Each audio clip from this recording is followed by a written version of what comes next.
Hello, in this video I'm going to run through some fairly quick special relativity calculations. So I'm going to start off with one on relativistic momentum.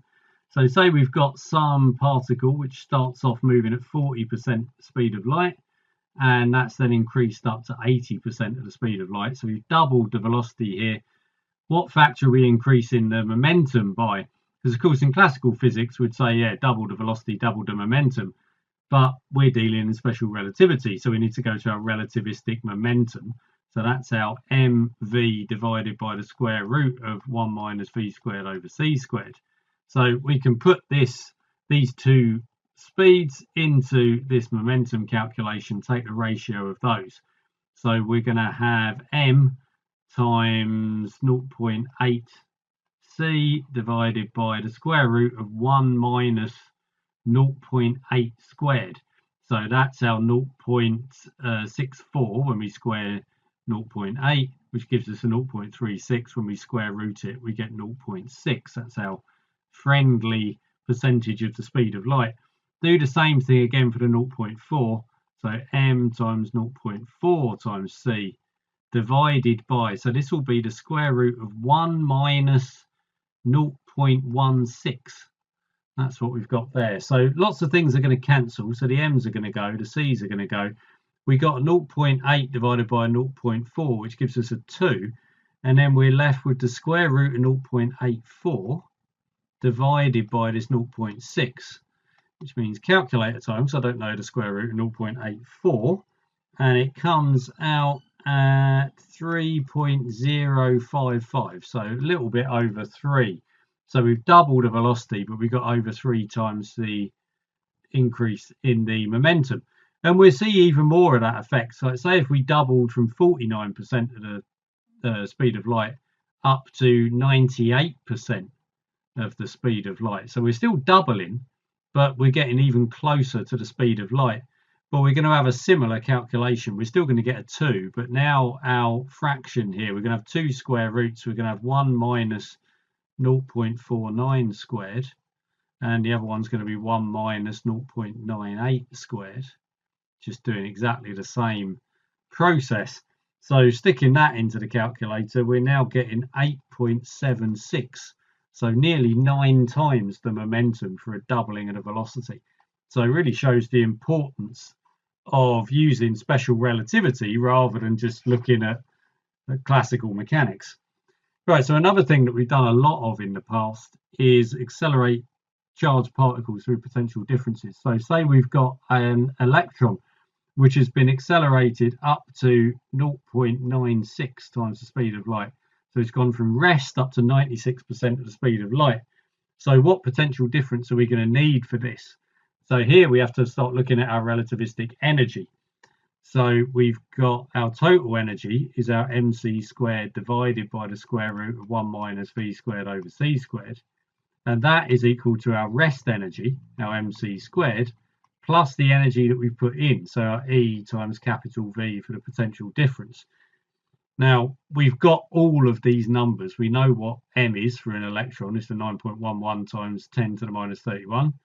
We know what C is, we know what V is because it's been given, we know the charge on the electron. So I just need to type all of this into the calculator, which is what I'm doing while I'm padding here. And we get a potential difference of 1.32 megavolts. So a hefty potential difference. Now, if we had just dealt with that potential difference in classical physics and done what we've always done in our standard exam questions, we would have said, okay, well, energy in our EV is going to our half mv squared, small v velocity. Now, the input energy, our joules per coulomb multiplied by coulombs, giving us joules, is equal to our increase in the kinetic energy. Well, seeing as even using our special relativity, we've got up to 96% of the speed of light, I'm guessing that when we do v is equal to the square root of 2e capital V over m, we're going to end up getting a value for v which is greater than the speed of light, which obviously we can't have. And lo and behold, we do get nearly 7, 6.8 times 10 to the 8 meters per second. So over double the speed of light if we were just using classical physics. So no go on that one. And yeah, it shows the importance of dealing in special relativity. Right, staying on momentum then say we had a proton, and that proton had momentum of 4 times 10 to the minus 19. So that's kilograms meters per second for our momentum. So say we had that. Well, what speed has it got? What kinetic energy has it got? Let's work these things out. This is our relativistic momentum. So let's figure out what else is going on. So we're going back to our relativistic momentum equation. Our P equals mv divided by the square root of 1 minus v squared over c squared. So we want to solve this for v. So we've got v's in two places here.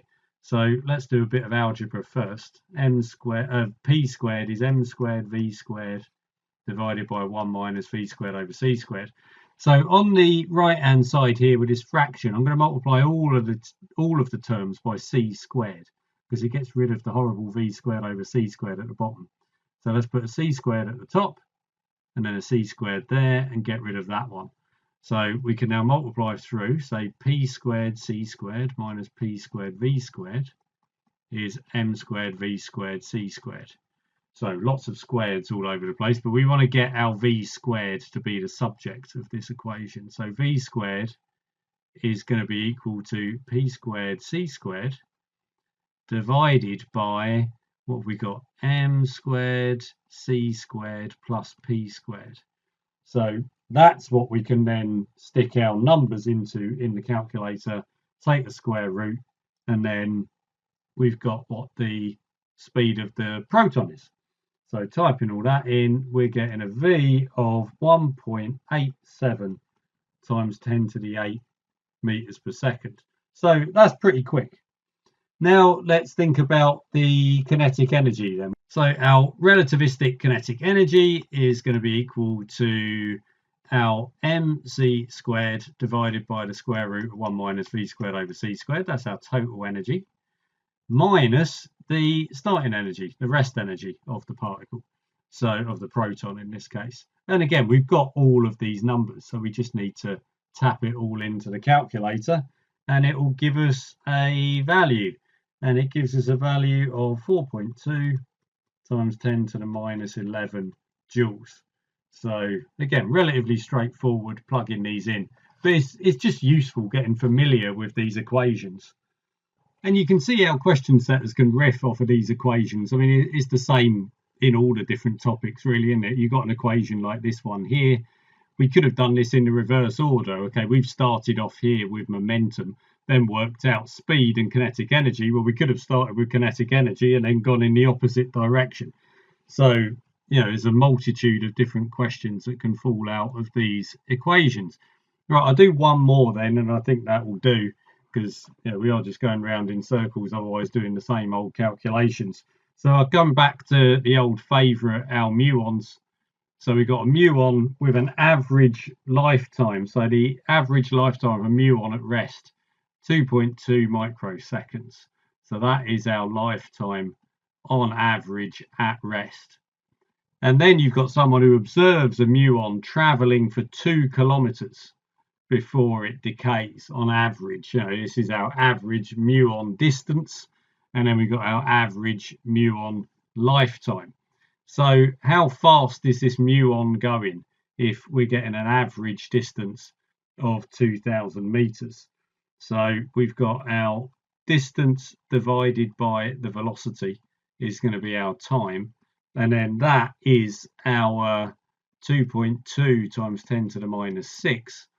That's our T0. This is T0. That's our proper time, the lifetime of the muon on average in its rest frame. So that's our T0. We then divide by square root of 1 minus v squared over c squared.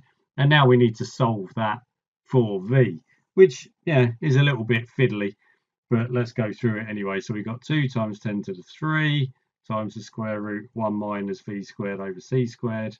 That is going to be equal to 2.2 times 10 to the minus 6 times v. Then we can square both sides to get rid of the square root.